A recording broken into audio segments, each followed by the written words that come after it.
Инфраструктурните работи, особено асфалтирањето на улиците, најчесто се интензивираат пред локални избори, но кандидатот за општина Чаир и вице-премиер Изет Меджити вели дека за секој проект постои постапка која бара време. Shpejtu asfaltua ajo rruga Maksud Sadik, do të thënë ishte një kohë rekord për sa e asfaltuar. Nëse zgaboj për 10 ditësh.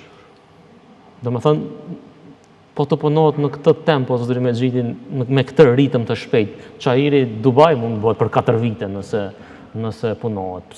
Pse vetëm para zgjedhjeve asfaltohet? Jo, nuk është para zgjedhjeve, domethënë e thash për të realizuar një projekt, domethënë duhet ide, duhet projektim, duhet leje ndërtimi, duhet tenderim, duhet përzgjedhje ndërmarrjes, duhet realizim. Ka fazat e veta. Pse ndodh ky investim në Çajir tash? Një për arsyeve është se ne kemi punu për Çajirin. Dallim për zëvendës kryeministra të tjerë, domethënë që s'kan qenë të preokupuar me Çajirin. E para, e dyta, kjo qeveri për krah komuna si asnjë qeveri deri më tash.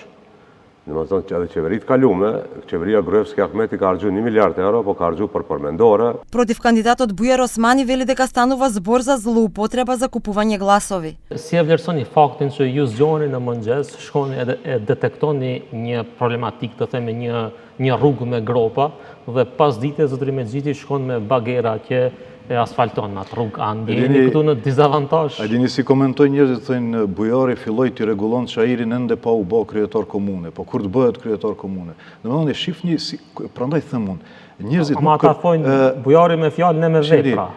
Njerëzit nuk kërkojnë ndryshimin e politikanëve. Këtë me atë kërkojnë ndryshimin e kulturës funksionimit. E shihni cila është kultura e tyre e funksionimit. 4 vjet asgjë, pastaj një muaj para zgjedhjeve nxjerrim gjitha resurset shtetërore me këtë shpërdorim total. Ku është kryetari aktual? Si mundet një ministër i cili nuk ka kompetenca në komunë të bën promovim të projekteve komunale? Инаку еден од главните проекти што ги ветуваат двајцата кандидати е решавање на проблемот со сообраќајниот хаос на улицата позната како Чаирчанка.